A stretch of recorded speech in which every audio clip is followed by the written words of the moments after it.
தமிழகம் காப்போம், இந்து தர்மம் காப்போம். தமிழகத்தில் கடந்த 100 ஆண்டுகளாக இந்து தர்மம் சனாதனத்தில் குழி தோண்டி புதைத்து விட்டார்கள். வெள்ளையன் ஆள வேண்டும், திராவிடம், தீகா வழி, பெரியார் வழி அப்படின்ட்டு என்னென்னமோ சொல்லி நம்மளுடைய புத்தியை நாசம் செய்து இன்றைக்கு குடிக்க வைத்து எல்லாம் குடிகாரர்களாக ஆக்கிவிட்டார்கள். உலகத்தில் எங்குமே இல்லை.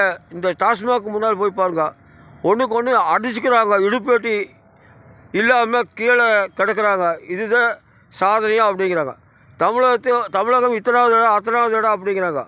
அது அரசாங்கத்தோட முயற்சியில் தனியார் ஒன்றுக்கு ஒன்று உதவி செய்ததுனால, மத்திய அரசு உதவி செய்ததுனால தான் அந்த முன்னேற்றம் தமிழகத்தில் ஏற்பட்டுருக்குது.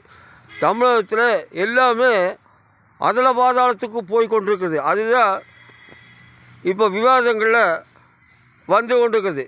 அப்பப்போ வெள்ளம் வருது, வெள்ளம் வந்தால் ஊர் அழிக்குது.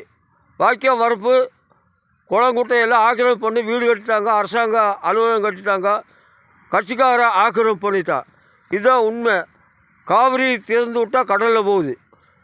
தமிழகத்துக்கு பெய்கிற மழையே மீதி வருஷம் அப்படிங்கிறாங்க. ஆனால் எல்லாமே கடலில் போகுது. முல்லை பெரியாறு திறந்தால் கடலில் போகுது.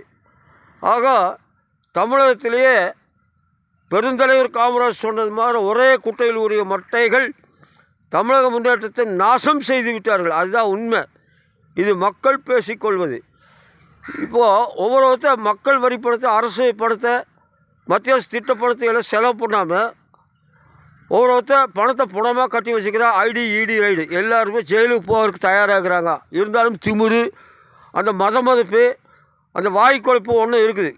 அதனால் சனாதனம் வெல்லட்டும், இந்து தர்மம் வெல்லட்டும், தமிழகத்தில் இந்து தர்மம் வெல்லணும். அப்போ தான் நம்ம மனிதர்களாக வாழ முடியும். இல்லாட்டி சாமி கும்பிட்டு கோயிலுக்கு போய் பணத்துக்கு போட்டு அது கோயில் பணம் கொள்ள போகுது, விவாதங்களில் வருது. அதனால் இந்து தர்மம் காப்போம், தமிழகம் காப்போம், தமிழகம் காப்போம்.